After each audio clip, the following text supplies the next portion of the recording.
안녕하세요. 김상철 목사입니다. 이번 추석 연휴 기간에는 새벽 묵상을 옥하는 목사님의 설교로 은혜 받도록 하겠습니다. 월요일에서 금요일까지 5편의 옥하는 목사님 설교를 선별해서 우리가 듣게 될 텐데 큰 은혜 가운데 여러분이 보낼 수 있기를 기도하겠습니다. 요한복음을 보면 예수님께서 큰 명절을 당할 때마다 예루살렘으로 올라가신 것으로 기록을 하고 있습니다. 이것이 다른 복음서에 비해서 요한복음의 특징이라고 말할 수 있습니다. 오늘 읽은 5장에서도 예수님은 명절을 당해서 예루살렘에 올라가셨다고 되어 있는데, 이 명절은 아마 오순절이 아니었을까, 우리 이렇게 추측을 하고 있습니다.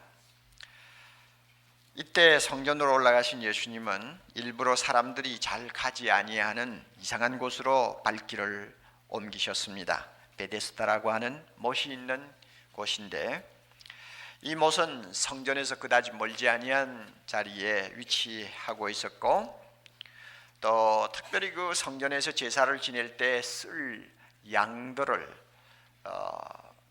몰고 들어가는 그 소위 양문이라고 하는 문이 있는 근처에 있었습니다. 또 그 베데스다 목가에서 얼마 떨어지지 아니한 곳에는 시장이 있었는데, 그 시장은 성전에서 제사를 드릴 사람들이 양이나 소를 사는 그런 자리였습니다. 따라서 항상 사람들이 붐비고 있었습니다. 어떤 사람들은 이렇게도 추측을 합니다. 베데스다 못이라는 게 왜 필요했을까? 아마 그 못을 만들어 놓은 이유는 성전에서 제사를 지낼 양을 시장에서 산 사람들이 그 양을 깨끗하게 씻기 위해서 이 못을 만들어 놓았을 것이다. 이렇게 추측도 합니다. 사실인지 아닌지는 모르지만, 요즘도 성지순례를 하기 위해서 예루살렘으로 가시는 분들은 세인트 앤이라고 하는 성당으로 들어갈 기회가 있습니다. 거기 들어가 보면 움푹 파인 웅덩이를 가리키면서 이것이 옛날 예수님 당시에 베데스다 못이었다고 설명을 합니다. 당시 그 베데스다 못을 놓고 이상한 소문이 파다하게 퍼져 있었는데, 한 번씩 그 못은 이상하게도 밑바닥에서부터 물이 끓어오르는 그런 현상이 있었습니다. 과학적인 지식이 거의 없었던 당시의 사람들 눈에는 그 신기한 현상이 마치 하늘에서 천사가 내려와서 풀장에 물을 한번 휘저어 놓고 올라가는 것처럼 보였던 것입니다. 그리고 그렇게 또 이상한 현상이 일어나니까 자연히 미신적인 그런 말들이 많이 이제 붙게 됩니다. 그 천사가 와서 물을 뒤집어 놓을 때 누구든지 먼저 뛰어들기만 하면 어떤 병을 가진 사람이라도 깨끗하게 낫는다 하는 이런 소문이 한 입 두 입 건너서 사방으로 퍼지고 있었습니다. 우리 본문의 그 3절 4절이 갈로를 쳐가지고 그 이야기를 하고 있습니다. 이것은 진짜 천사가 내려왔다는 말도 아니고, 또 물이 동할 때 들어간 사람이 나았다는 어떤 증거를 하는 것이 아닙니다. 이 갈로 안에 든 본문은 그 당시에 사람들에게 퍼져 있던 미신적인 이야기를 그대로 옮겨놓은 것에 지나지 않습니다. 그러나 병이 낫는다는 소문이 퍼지면 병든 사람에게는 귀가 번쩍 뜨일 수밖에 없습니다. 많은 병자들이 그 말을 듣고는 자기 혼자서 아니면 가족들의 부축을 받아 베데스다 못으로 몰려들었고, 그 못 내 귀퉁이에 서 있는 기둥 아래에는 사람들이 자리를 깔고 누워서 밤낮 없이 그 연못이 한번 천사가 내려와서 휘저어 놓기를 기다리고 있었습니다. 어쨌든 베데스다라고 하는 곳은 인생 비극의 전시장을 방불하게 하는 장소였음에 틀림이 없습니다. 이런 곳에는 건강한 사람들은 잘 가지를 않습니다. 요즘에도 여러분 무슨 장애 아들을 위해서 집을 짓겠다, 나이 드신 분들을 위해서 양로원을 만들겠다 하고 한번 추진을 해 보십시오. 허가 내는 것이 그렇게 어렵지 않을 것입니다. 돈이 없어서 그렇게 고생하는 것도 아닙니다. 어디에서 부딪히느냐? 주민들이 반대합니다. 혐오 시설이 옆에 들어오는 것을 무작정 반대하는 거예요. 자기가 늙어서 고생할 때는 생각 안 합니다. 지금 싫다는 거예요. 무조건 싫고, 자기가 자동차 타고 가다가 불구자가 될 수 있다는 확률도 얼마든지 있는데도 그거 다 개의치 않아요. 무조건 병든 사람, 부자연스럽게 사는 사람 다 보기 싫다고 겁니다. 아마 예수님 당시에도 이런 현상들이 사람들의 마음을 지배하고 있었던 것 같습니다. 그러니까 사람들이 잘 안 가는 곳인데 예수님은 혼자서 이곳을 찾으셨습니다. 우리가 말씀을 보면 제자들이 함께 갔다고 하는 어떤 언급이 전혀 없습니다. 일부러 시간을 내어서 예수님이 베데스다 못으로 발걸음을 옮겨 놓으셨습니다. 그곳에 도착하신 예수님은 여기저기에 자리를 깔고 누워있는 병자들의 틈을 비집고 한쪽 모퉁이에 누워 힘없이 하늘을 멍하게 바라보고 있는 어느 남자를 향해서 걸어가고 계셨습니다. 그리고 그 사람 앞에서 발걸음을 멈추었습니다. 예수님은 허리를 굽히고 그를 내려다 보았습니다. 묻지 않아도 이미 오랫동안 병상에 누워있는 사람이라는 걸 주님은 아셨고, 더욱이 그 병이 38년이나 되었다는 것을 주님은 아셨습니다. 20대 초에 발병을 하였다고 해도 이미 그 환자는 회갑을 바라보는 나이에 접어들고 있는 비참한 사람이었습니다. 참 똑같이 어머니 배에서 나 세상에 태어나고 똑같이 눈, 코, 입 다 달고 세상에 나오지만 참 어떤 사람은 한평생을 너무너무 불행하게 보내는 것 우리가 가끔 보지 않습니까? 아마 그 가운데 한 사람일 수 있죠. 3년 6개월을 병상에 누워있다 일어난다고 해도 참 고생했다고 말할 수밖에 없는데 38년을 병상에 누워있는 사람이니까 우리가 충분히 그 사람의 처절한 형편을 이해할 수가 있습니다. 예수님께서 그를 내려다보셨어요.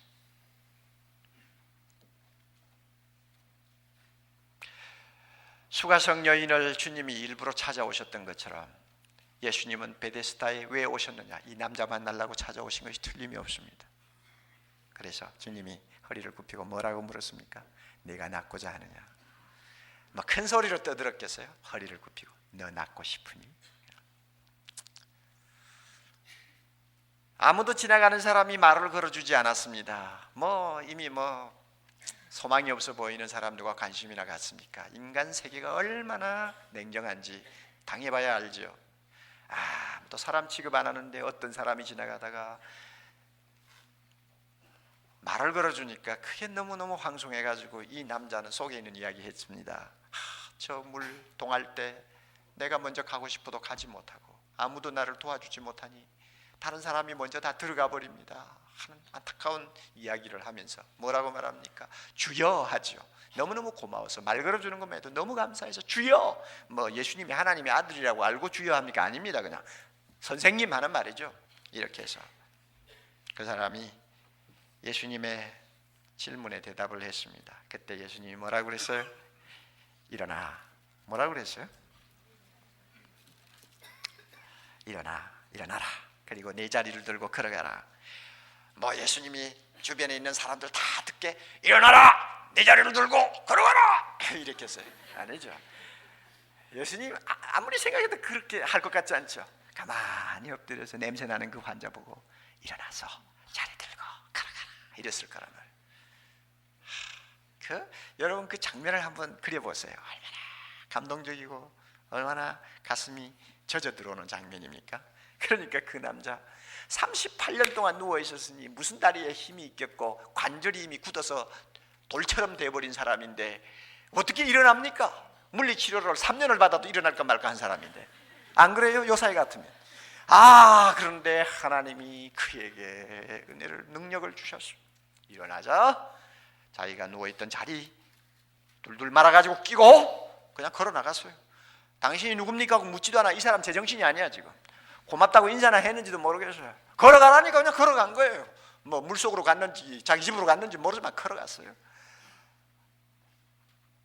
참 놀라운 이야기입니다. 너무나 감동적인 이야기입니다. 그런데 사랑하는 형제자매 여러분, 우리가 감동적인 이야기다 하고 끝나면 안 됩니다.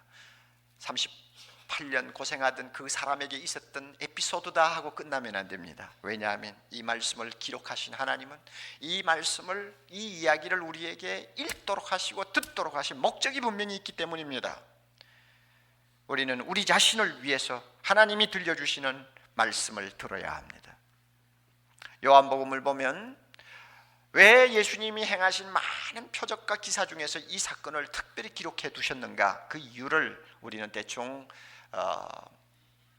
정리해 볼 수 있습니다. 두 가지 이유가 있는데, 첫째는 예수님은 하나님의 아들이시고 하나님의 아들로서 하나님의 일을 하고 계신다는 것을 선언하는 계기가 되기 때문에 이 사건을 기록하셨습니다. 하나님의 아들이 오셔서 하나님의 일을 하고 계신다, 이것을 모든 사람에게 선포하는 하나의 모멘트를 삼은 것입니다. 그리고 또 하나, 왜 이 말씀 기록하셨느냐, 유대나라 지도자들이 왜 예수님을 죽이려고 했으며 3년 동안 이를 갈다가 결국 십자가에 못 박아 버렸느냐, 그 원인이 어디 있는가를 선명하게 보여주는 사건이기 때문에 이 사건을 기록하셨어요. 그러므로 굉장히 의미를 가진 사건입니다. 우리는 이미 알고 있습니다. 요한이 이 요한복음이라는 복음서를 기록한 이유는 예수님의 하나님의 아들이심을 증거하고 이 예수님을 하나님의 아들로 믿도록 하기 위해서 기록하셨다고 말씀했습니다. 38년 된 병자를 고치신 이유도 여기에 있습니다. 그러므로 이 시간 우리 모두는 이 말씀 앞에서 하나님의 아들의 영광을 보아야 합니다.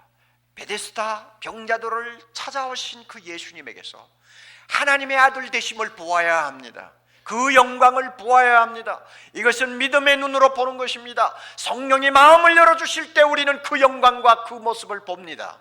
보아야 돼요. 세상의 영광으로 눈이 어두워지고 가리워진 사람들, 이 시간 눈을 뜨고 예수님을 하나님의 아들로 보아야 합니다. 보면 모세처럼 자기 발에 신을 벗을 수 있습니다. 그 영광을 보는 사람은 엘리야처럼 얼굴을 가리고 무릎을 꿇고 땅에 엎드릴 수 있습니다. 아니면은 세례 요한처럼 보라 세상 죄를 지고 가는 하나님의 어린 양이로다 하고 소리를 칠 수 있습니다. 어떤 반응을 보이든 간에 우리 모두는 베데스다 못으로 찾아오신 그분이 하나님의 아들이심을 우리는 보아야 하고 믿어야 합니다.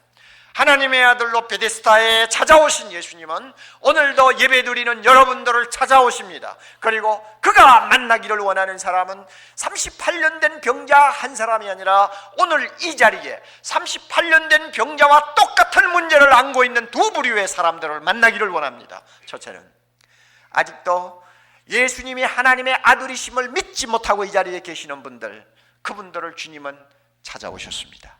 또 비록 예수를 믿고 신앙생활은 하고 있지만 38년 된 이 병자처럼 인생의 무거운 짐을 지고 일어날 힘조차 없이 고통당하고 좌절을 맛보고 있는 그의 자녀들을 주님이 찾아오십니다. 오늘 이 자리에 오신 예수 그리스도, 하나님의 아들이신 그분이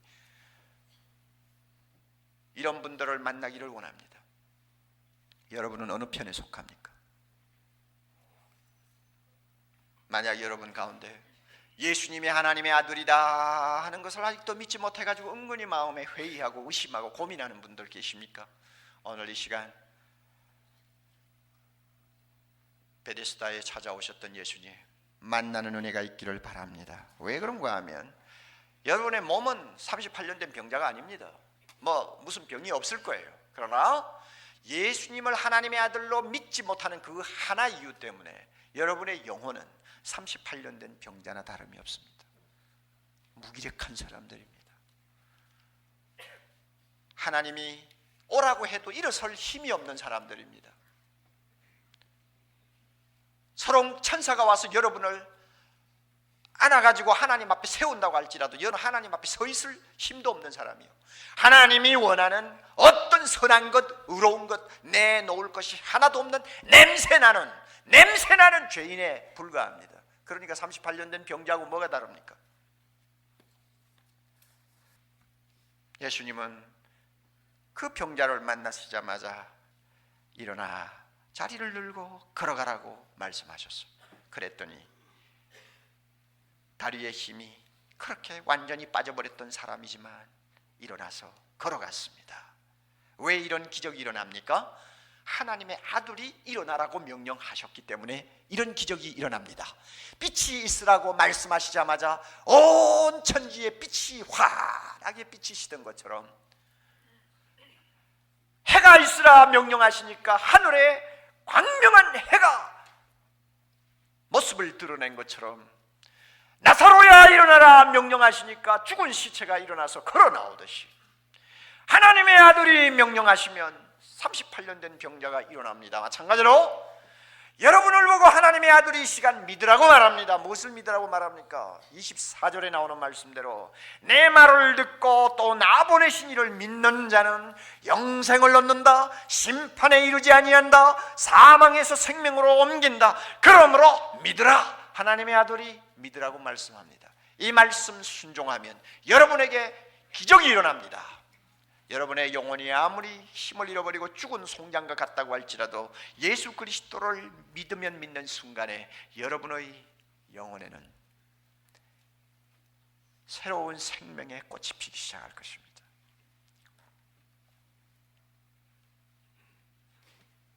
사랑하는 형제자매 여러분, 이런 질문도 하나 해보세요. 우리 예수님은 어떤 병에 걸렸든지 다 고칠 수 있지 않습니까? 믿습니까? 그 당시에 말이죠, 사복음서 보면 예수님 만난 병자치고 못 고치고 돌아간 사람 하나도 없어요. 그리고 뭐 예수님은 뭐 이틀, 3일, 뭐 한 달, 2달 걸려가면서 치료하시는 분 아니에요. 말씀 한마디, 머리에 손 얹고 기도 한번 하시면 모든 병이 다 날아갑니다. 완전한 치유입니다. 즉각적인 치유입니다. 하나님의 아들이기 때문에 그런 일을 하신 것입니다.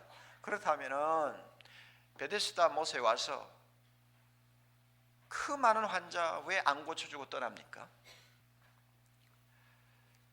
왜 38년 된 남자 하나 고쳐주시고는 자기 모습을 감추셨느냐 그 말입니다. 놀라운 일 아니에요? 우리가 여기서 굉장한 진리를 발견해야 됩니다. 예수님은 사람들이 병들었을 때 병이나 고쳐주는 그런 통속적인 의사로 세상에 오신 분이 아닙니다. 그분은 우리의 영혼을 구원하기 위해서 오신 것입니다. 따라서 그가 병자를 고치실 때는 병 고치는 그것이 목적이 아니라 인간의 영혼이 병들어 있을 때 그 영혼을 고치고 그 영혼을 살릴 수 있는 만유의 주여 이 우주의 구원자 되심을 그가 드러내기 위해서 병자 고치신 것입니다. 그러므로 그 자리에 있는 환자 다 고쳐줄 의무가 없어요. 오직 예수님께서 마음에 두고 찾아온 그 사람 만나서 그 병 고치시고 그 영혼 구원하시면 그것으로 주님이 하시고자 하는 일은 다 끝난 것입니다. 자, 그렇다면 여러분,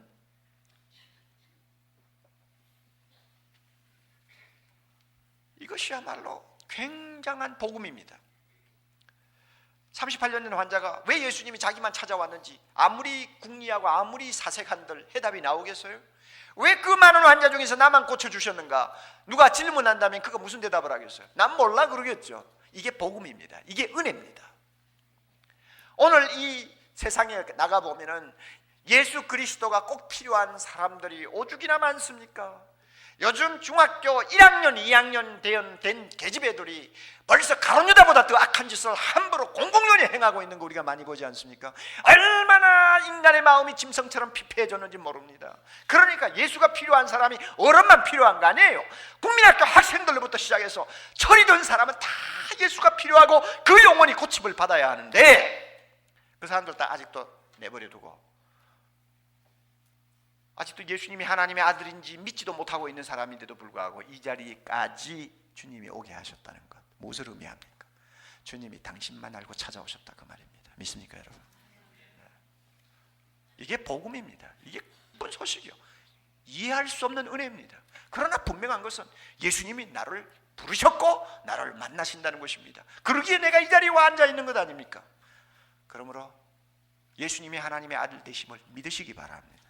뿐만 아니라 여러분, 예수님께서 38년 된 병자를 고쳐주실 때는 자기 생명의 위험을 각오하고 하신 일입니다. 38년 된 환자를 주님이 만나시던 그날이 안식일이라고 했습니다. 이 유대 나라는 안식일에 일을 하지 못합니다. 하나님께서 안식일에 일하지 말라 하는 그 말씀을 그들에게 법으로 주셨는데 이것을 너무 확대 해석해 가지고 병자를 고치는 것까지 일로 보았어요. 죽어가는 사람을 살리는 것도 일로 봤어요. 병자가 나와서 자기 자리를 들고 걸어가는 그것까지도 일이라고 보았어요. 그러니까 사람 잡는 곳이죠. 예수님이 이것을 잘 압니다. 만약 예수님이 이 환자를 고치면 고의로 안식일을 범한 사람이 되니까 어떤 수모와 핍박을 당할지 모르는 것입니다. 그걸 잘 아셨어요. 아시면서도 그 환자에게 허리를 굽히시고 일어나 내 상을 들고 걸어가라. 내가 너를 고치기 위해서 어떤 희생을 해도 좋다. 내가 죽어도 좋다. 그러니 일어나라. 걸어가라. 오늘 이 자리에 아직도 예수님을 하나님의 아들로 믿지 못하시는 여러분을 구원하기 위해서 예수님은 자기 생명도 내놓으신 분입니다. 너만 모든 죄 용서받고 하나님 나라에 들어갈 수 있는 축복을 누릴 수 있다면 내 생명이 10번 20번 죽어도 좋다. 나는 네가 구원받기 위해서는 내가 어떤 희생을 치루어도 나는 만족하겠다. 이렇게 말씀하시면서 너 나를 믿어라 하고 말씀합니다. 이분이 예수님이에요. 이분이 하나님의 아들이에요. 여러분, 이런 예수님이 오늘 이 자리에 오셔서 여러분을 만나시는데 아직도 마음을 닫고 계시겠습니까? 마음을 여시고 예수님을 바라보고 그에게서 하나님의 영광을 보는 귀한 축복 누리시기를 바랍니다. 그러면 여러분의 가슴에 생수의 강이 흐를 것입니다. 자리를 들고 일어나는 놀라운 기적을 체험할 것입니다. 영생을 눈앞에 두고 날마다 주를 찬송하며 기뻐하는 거룩한 백성이 될 것입니다. 이와 같은 은혜 여러분에게 있기를 바랍니다. 주님이 이 시간 찾으시기를 원하시고 만나기를 원하시는 분 또 한 분 계십니다. 신앙생활을 참 지금까지 수년 동안 열심히 하고 있습니다.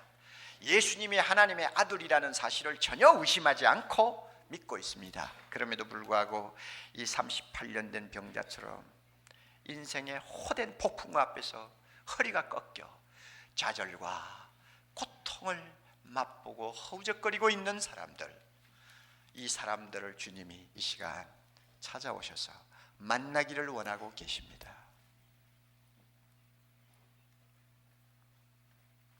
우리가 인생을 살면서 많이 체험하지 않습니까? 이상하게 아무리 믿음이 좋아도 생각밖에 어려운 고통을 직면할 때가 있습니다. 특별히 무슨 잘못한 것도 없는데 남에게나 일어날 수 있는 일이라고 막연히 생각했던 일이 나에게 일어나는 일이 있습니다. 그래서 혼자서 일어설 힘조차 없을 만큼 지쳐버릴 때가 있습니다. 38년 된 안진뱅이가 느끼던 참담한 심정을 우리가 체험을 한다는 말입니다. 베데스다 목가에 와 있는 38년 된 이 병자는 이미 38년 전에 한번 죽었던 사람입니다. 자리에 눕고 나서 자기 병은 고칠 사람이 아무도 없다는 것을 알았을 때 그는 한번 죽은 사람이에요. 그러나 그가 베데스다에 와서 물가에 앉아 물이 동하기를 기다리는 순간에 그날부터 그는 2번 죽고 3번 죽고 4번 죽고 5번 죽는 사람이었습니다. 날마다 죽는 사람이었습니다. 왜 그렇습니까? 물이 동할 때 다른 사람들이 막 뛰어들어가는 것을 보면서도 자기는 가지 못할 때 그는 죽는 거예요. 계속 죽음을 맛보는 것입니다. 어떤 점에서는 차라리 그 자리에 오지 않았더랐으면 훨씬 더 덜 비참했을 사람일지도 모릅니다. 수없이 죽는 그의 모습을 우리가 눈앞에 놓고 가만히 생각하면 마치 어떤 역경을 만나서 그 가운데 빠져가지고 헤어나지 못하고 오랜 날들을 보내고 있을 때에 그때의 우리 모습, 그 모습을 보는 것 같아요. 어쩌면 그렇게 닮았나 하는 생각이 듭니다. 여러분 그런 경험이 있으면 제 이야기 다 알아들을 거예요. 큰 어려운 고난 속에서 허우적거릴 때 우리는 당하고 또 당하고 죽고 또 죽고 이제는 누가 발로 밟는다 해도 꿈틀거릴 힘조차도 없어서 축 처져 있었던 우리 모습하고 38년 된 이 병자 모습하고 똑같다는 말입니다. 이런 형제 자매가 아직도 이 자리에 계시면 틀림없이 많이 계실 거예요. 베데스다에 찾아오셨던 예수님 오늘 바로 당신을 찾아오셨다는 사실을 믿으시기 바랍니다. 5가지를 주님이 기억하라고 말씀합니다. 이 베데스다 목가의 38년 된 병자를 통해서 주님이 일하신 그 내용을 놓고 오늘 20세기를 살고 있는 우리에게 꼭 필요한 5가지 진리가 있다는 것을 깨우쳐 줍니다. 첫째는 우리가 좌절과 시리에 빠져 있을 때는 반드시 예수님이 내 곁에 찾아와 계신다는 것, 이것을 잊지 말라고 말합니다. 아마 38년 된 이 병자는 베데스다에 와서 앉아있는 사람 중에 가장 비참한 사람이요 소망이 없어 보인 사람인지도 모릅니다. 그러기에 예수님이 특별히 그 사람을 주목하셨다고 저는 생각합니다. 우리가 인생을 살다가 내 힘으로 헤쳐나갈 수 없는 파도를 만나 익사 직전에 빠지면 사람은 다 내 곁을 떠납니다. 가족도 떠나고 평소에 나를 사랑한다고 하던 사람들도 고개를 돌리고 그렇게 믿었던 사람들도 보이지 않습니다. 그럴 때 한 가지 꼭 기억하십시오. 예수님은 내 곁에 와 계십니다. 믿습니까? 예수님은 내 곁에 와 계세요. 이사야 43장 2절 내가 물 가운데로 지날 때 내가 함께 할 것이라. 네가 물 가운데로 지날 때 내가 함께 할 것이라. 시편 23편에 네가 사망의 음침한 골짜기를 다닐지라도 주께서 주의 지팡이와 막대기가 나와 함께 하신다고 말씀하셨는데 이것은 무엇으로 의미하느냐? 내가 감당할 수 없는 어려움을 당하면 주님은 반드시 그 자리에 계신다는 말입니다. 그 자리에 반드시 계세요. 최용덕 씨가 작사 작곡한 복음성가 중에 우리가 잘 부르는 찬송이 있죠. 내 등 뒤에서 도와주시는 주님. 그 가사 2절을 보면 참 마음에 와 닿아요. 평안히 길을 갈 땐 보이지 않아도 지치고 고나여 넘어질 때 그때가 되면 다가와서 뭐 하신다고요? 손 내미시네. 평안히 길을 갈 때면 보이지 않아도 지치고 고나여 넘어질 때면 다가와 손 내미시네. 참 어떻게 그렇게 마음에 젖어 들어오는 멋진 가사인지 몰라요. 우리가 건강하고 우리가 자신감 있고 자식들 잘 자라고 하는 일 잘 되면 예수님 안 보여요. 잘 안 보여요. 그럴 때는 잘 안 보여요. 어디 계시는지, 기도할 때 부르면 대답을 하시는지 잘 몰라요. 그러나 내가 지치고 고뇌에서 넘어지면, 그래서 일어날 힘조차 없어서 안진뱅이처럼 한 자리에 앉아 뭉개면 그때 어디서 오셨는지 언제 오셨는지도 모르지만 그 듬직한 믿음직한 손을 내밀어 나를 붙들어 주신다. 여러분 이런 은혜 체험합니까? 지금 여러분이 어려운 형편에 놓여 있으면 꼭 믿으세요. 38년 된 병자 찾아오신 주님 날 찾아오셔서 내 곁에 계신다. 아멘. 네. 두 번째로 꼭 우리가 또 알아야 될 거 있습니다. 주님은 나의 형편을 다 알고 계신다는 것입니다. 38년 된 병자는 그 병이 오래되었는데 예수님은 이미 다 알고 계셨어요. 38년이나 되었다는 것을 다 알고 계세요. 우리가 흔히 어려운 고난에 처하면 경험을 합니다마는 사람이 자기 힘으로 감당하기 힘든 일을 당하면요, 그 딱한 사정을 호소할 기력마저 잊어버립니다. 아무 보고도 입을 열고 싶지를 않아요. 묻는 말도 대답하기도 싫어요. 처음에는 막 떠들죠.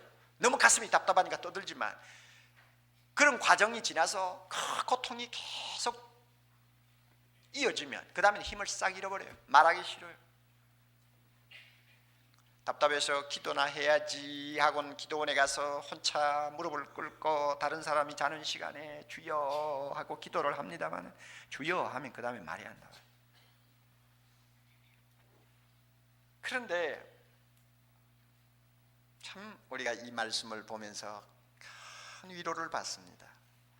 내가 말을 하지 않아도 주님은 내 사정 다 알고 계신다. 내가 말했다고 해서 주님이 아시고 내가 말하지 않았다고 주님이 모르시는 것 아닙니다. 예수님은 빛이라고 했습니다. 빛이 뭡니까? 빛이면 다 아는 거예요. 뭐 설명 듣고 아는 것도 아니고 서론본론 뭐 결론을 통해서 추리하는 것도 아닙니다. 보면 알아요. 주님은 이미 다 아십니다. 내 병이 38년 된 거 다 알아요. 물을 필요가 없어요. 이렇게 내 사정을 다 속속들이 알고 계신 그분이 내가 어려움 당할 때 내 곁에 와 계신다. 이거 꼭 믿으시기 바랍니다. 또 세 번째로 기억해야 될 것이 있습니다. 아무리 어려운 처지에 있어도 소망을 잃지 말기를 주님은 바라신다는 것입니다. 소망을 잃지 않는 사람을 주님은 원하신다는 것입니다. 여러분, 베데스다에 있는 그 환자를 보시고 주님이 첫 번 던진 질문이 내가 낫고자 하느냐 하는 말이 아니었습니까? 그런데 사실 이것은 참 어떤 면에서는 쓸데없는 질문인 것 같이 보입니다. 38년 동안 병석에서 고생하는 사람 보고 네가 낫고 싶냐? 이건 질문이 아니에요. 이건 사람 놀리는 거죠. 잘못하면 놀리는 것이죠. 낫고 싶지 않는 사람이 천하에 어디 있습니까? 어떻게 보면은 환자의 귀에는 기분 나쁜 소리로 들릴 수 있어요. 사람 놀리는 것처럼 들릴 수도 있단 말입니다.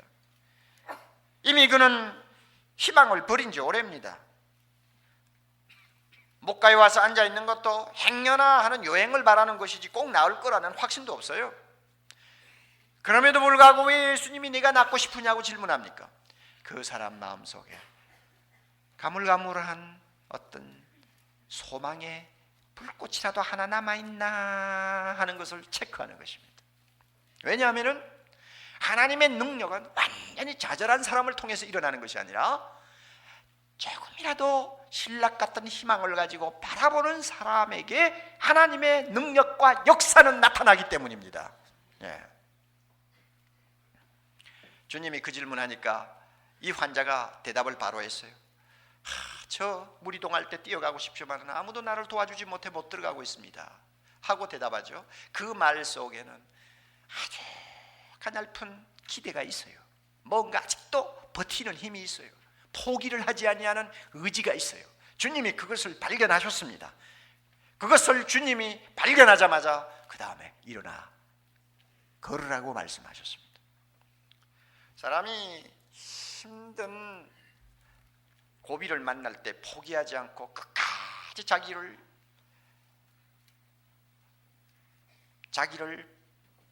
포기하지 않으려고 버티는 이거 쉬운 것은 아닙니다. 그러나 예수를 안 믿는 사람들의 세계를 우리가 보아도 절대로 포기하지 아니하며 절대로 좌절하지 아니하고 끝까지 뭔가 바라면서 버티는 사람은 다른 데가 있더라고요. 분명히 있어요. 그러므로 사람은 정신적인 동물입니다. 영적인 동물입니다. 영적인 그 의지, 그 믿음, 그 소망에 따라서 하나님 모르는 사람이라도 자기 몸을 컨트롤할 수 있는 힘이 생기는 것을 우리가 봅니다. 최근에 신문에 나왔습니다마는 미테랑 대통령 보세요. 대통령 당선되고 나서 81년도에 암 선고를 받았지 않습니까? 뼛속까지 암이 퍼져 있다는 의사의 진단을 받았어요. 대통령 금방 당선된 사람이 암 환자라고 하는 소문이 나버리면 뭐 끝나죠. 어떻게 자기 일을 수행할 수 있겠습니까? 그러니까 입을 막았어요. 그리고는 남이 모르는 중에 그 대통령 부부가 얼마나 강한 정신력을 가지고 병과 싸웠겠습니까? 우리가 상상을 초월하는 투쟁이 있었으리라고 봅니다. 그러니까 보세요. 15년 동안 대통령 재선을 해서 거뜬하게 다 자기 일 해놓고 가지 않아요. 안 믿는 사람에게도 나 잘 몰라요. 그 사람 믿는지 안 믿는지. 그건 안 믿는다고 나봐요. 그런데도 버티지 않아요. 그런데 하물며 예수를 믿는 사람이 자기를 포기하지 아니하고 어떤 상황에 놓였던지 간에 믿음을 잃지 않고 소망을 하면 그 소망의 신락 같은 소망의 그 불꽃에 하나님이 기름을 부어요. 그래서 큰 일이 일어납니다. 그러므로 여러분 꼭 믿으세요. 여러분의 형편이 어떠하든지 간에 좌절하지 마세요. 믿음을 잃지 마십시오. 포기하지 마세요. 주님이 그런 사람을 원합니다. 네 번째로 우리가 또 배워야 할 진리가 있습니다. 주님은 실제로 일어나 걷게 하신다는 사실입니다. 주님은 고난당하는 사람 곁에 와서 위로나 하시는 분이 아닙니다. 실제로 일어나 걸으라고 하시고 그 모든 병을 고쳐주시는 분이라는 것을 우리는 믿습니다. 물론 예수님이 38년 된 이 환자를 고치신 것 같은 기적은 일어나지 않았습니다. 지금까지 저는 신유의 은사를 가진 분이 안진뱅이를 일으키는 그런 일들은 보기도 하고 또한 듣기도 많이 했습니다만 38년 동안 일어나 보지 못한 사람을 단순간에 일어나서 자기 자리 들고 걸어가게 하는 그런 이적은 아직 저는 기록에도 못 봤고 들어보지도 못했어요. 오직 하나님의 아들만이 하시는 일입니다. 그러나 우리는 이 사건을 보면서 우리가 분명히 믿는 것이 있습니다. 하나님의 아들이 일어나라고 하면 어떤 불가능한 것도 가능하게 된다는 사실입니다. 믿습니까?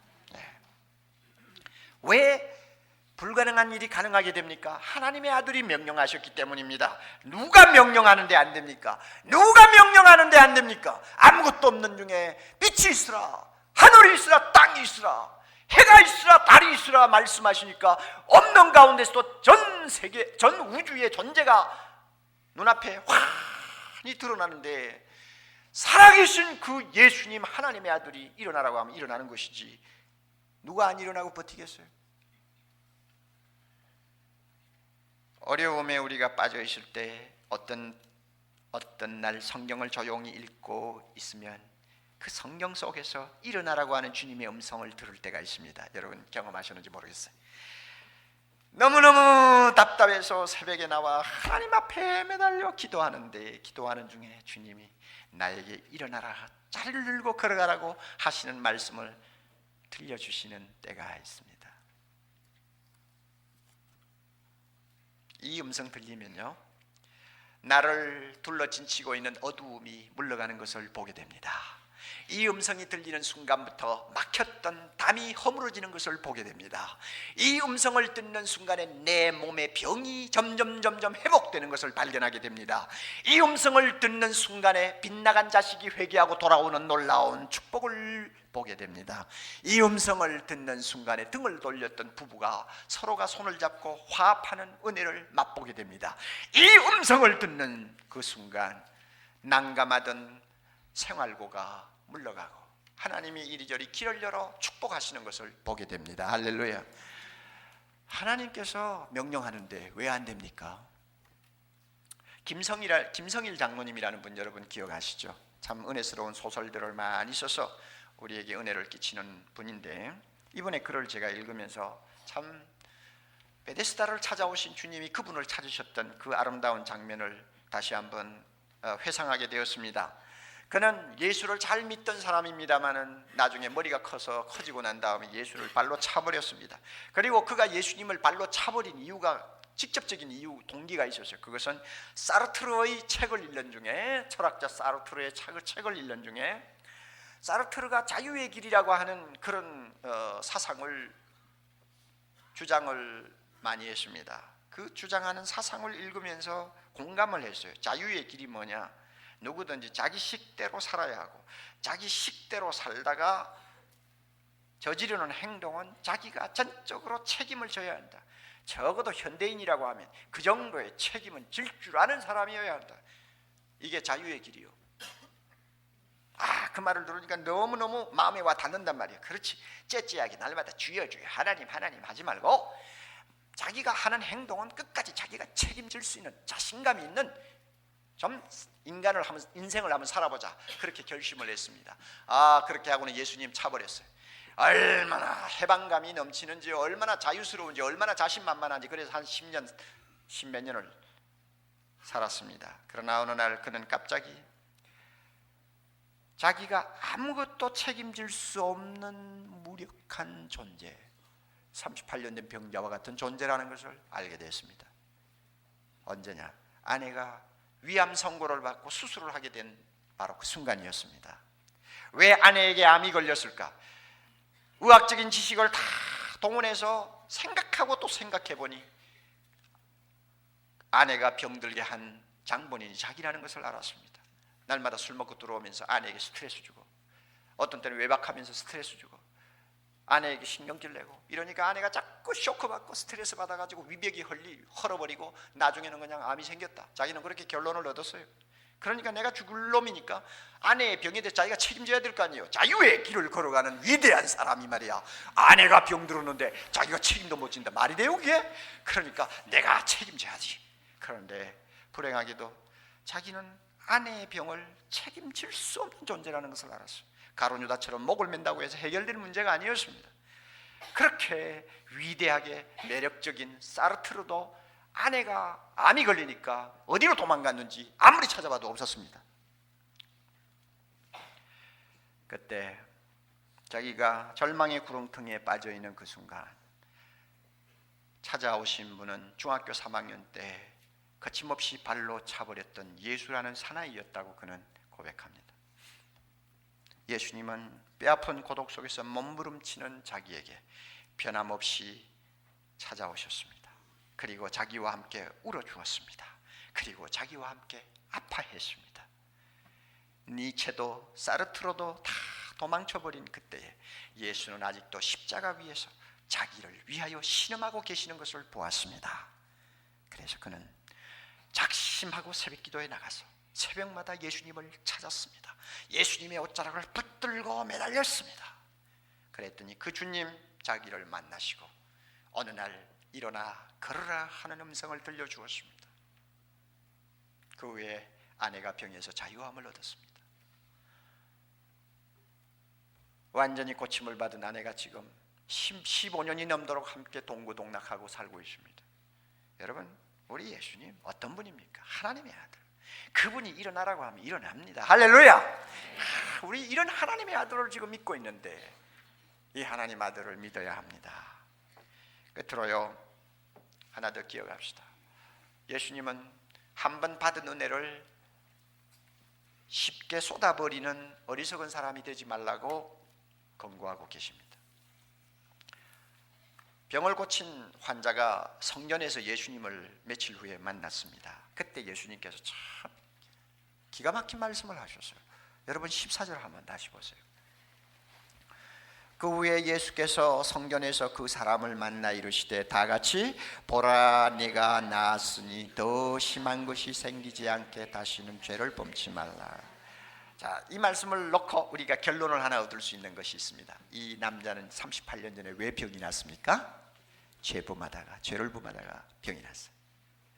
예수님께서 그에게 무슨 죄를 지었느냐, 언제 지었느냐 꼬치꼬치 캐묻지 않았어요. 하나님은 그런 분이 아니에요. 꼬치꼬치 캐묻는 것은 사람이 하는 짓이죠. 그래서 우리는 관심이 많아요. 무슨 짓을 했길래 38년이나 자리에서 일어나지 못하는 천벌을 받았을까? 뭐 깡패였을까? 알코올 중독자였을까? 성폭행자였을까? 사기꾼이었을까? 별의별 궁리를 우리는 다 압니다만 알 길은 없어요. 그러나 그가 죄를 짓고 자리에 쓰러졌다는 것은 우리가 알 수 있습니다. 그런데 예수님이 뭘 경고합니까?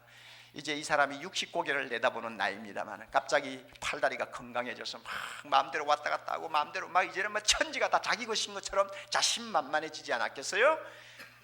그러니까 주님이 보실 때 이 사람 옛날 버릇 또 나올 수 있는 가능성이 충분히 있었습니다. 변해도 완전히 변해야지. 이적을 체험한다고 사람이 변하는 거 아니거든요. 변해도 완전히 변해야지. 적당하게 변하면 옛날 버릇 또 나옵니다. 그러니 이 사람 자신만만해가지고 또 잘못하면 죄를 범할 가능성이 있단 말이에요. 그래서 주님이 경고하시는 것입니다. 너 죄 또 범하면 지금까지 고생한 것은 아무것도 아니야. 더 심한 것이 생길 테니까 조심하라 그것입니다. 주님이 왜 이런 말씀을 하실까요, 여러분? 우리에게도 똑같은 말씀하세요. 우리는 과거 돌아보면 내가 고통당할 때 참 어떤 때는 밥도 먹지 않고 괴로워하죠. 왜 나에게 이런 고통이 찾아왔을까? 다 그런 건 아닙니다만 경우에 따라서는 내가 뭔가 하나님 앞에 크게 잘못했다는 것을 깨달을 때가 있지 않습니까? 그렇게 되면 주님 앞에 매달려서 주여 내 죄를 사하여 주옵소서 하고 눈물 콧물 흘리면서 회개합니다. 그러면은 주님께서 회개하는 우리의 심정을 불쌍히 여기셔서 한 달 아니면 1년 후에 보면 그 깊은 수렁에서 우리를 건져주시는 그런 체험을 우리는 해왔습니다. 그런데 어때요? 그런 은혜를 받고 이제는 모든 고난의 기억조차 사라질 쯤 되고 나면은 나도 모르게 좀 담대해지고 건방진 생각을 할 때가 있습니다. 손을 대서는 안 될 일에 손을 댈 수 있어요. 절대 생각하지 말아야 할 것을 마음에 두고 생각할 때가 있어요. 이 대단히 위험합니다. 첫 번 잘못해서 맞는 매는 그렇게 아프지 않아요. 그러나 두 번, 세 번 반복해서 잘못해가지고 맞는 매는 굉장히 아픕니다. 피가 터져요. 여러분, 우리가 하나님의 자녀 아닙니까? 우리 주님은 우리가 한번 은혜 받으면 그 은혜 쉽게 죄를 범하면서 쏟아버리기를 원치 않습니다. 오늘 이 가운데 이 말씀이 자기에게 꼭 해당되는 말씀이라고 느끼시는 분들은 꼭 기억하십시오. 여러분, 건강하니까 지금 악인 줄 알면서 손을 대고 있습니까? 빨리 손 떼세요. 하나님이 기뻐하지 아니하는 일인 줄 알면서도 아직도 끌려가고 있습니까? 빨리 돌아서세요. 매를 맞기 전에. 자, 이제 5가지 정리해 볼까요? 우리가 절망 중에 있을 때 누가 찾아옵니까? 반드시 예수님은 찾아오십니다. 절망 중에 있는 우리를 찾아오신 주님은 우리 사정을 다 알고 계십니다. 할렐루야. 그리고 아무리 절망에 빠져도 우리 보고 낭망하지 말라고 합니다. 소망을 가지라고 합니다. 믿음을 가지라고 합니다. 그리고 주님께서 때가 되면 일어나 걸으라고 말씀하십니다. 놀라운 기적이 우리의 생을 통해서 일어납니다. 또 이와 같은 축복을 받은 사람에게 주님은 사랑의 음성을 들려줍니다. 너 죄를 더 이상 범치 말라. 그래서 그 은혜를 오래오래 가져가면서 누리기를 바라시는 우리 예수님, 그분이 하나님의 아들이십니다. 할렐루야. 그분이 베데스다에 찾아오신 것처럼 우리를 찾아오셨습니다. 이 예수 그리스도. 파스칼이 이런 말을 했습니다. 인간의 불행에 대한 지식이 없이 하나님에 대한 지식을 갖는 자는 교만하게 된다. 그러므로 불행은 유익한 것입니다. 또 하나님에 대한 지식이 없이 인간의 불행에 대한 지식만 갖는 자는 절망하게 된다. 우리는 하나님 모르고 불행을 당하면 절망해버립니다. 그러나 예수 그리스도는 우리가 교만함이 없이 하나님께 접근할 수 있고 그 앞에서 절망함이 없이 우리 자신을 겸손하게 할 수 있는 하나님이시다. 그 하나님, 바로 그분이 예수님이십니다. 오늘 이 시간 이 예수님 우리 모두가 만나는 귀한 축복이 있기를 바랍니다. 기도합니다. 주님, 베데스다에 찾아오신 하나님의 아들을 꼭 만나서 구원받아야 할 형제들이 이 자리에 많이 있습니다. 그들의 눈을 열어주셔서 살아계신 하나님의 아들의 영광을 보게 하옵소서. 주님, 38년 된 병자처럼 힘을 잃어버리고 좌절감을 느끼면서 자기 힘으로 어떻게 헤어나지 못하는 문제를 안고 씨름하는 형제자매들이 있습니다. 주여, 그들을 만나 주시옵소서. 그리고 그들을 향해 일어나 걸으라고 말씀하옵소서. 예수님 이름으로 기도드리옵나이다. 아멘.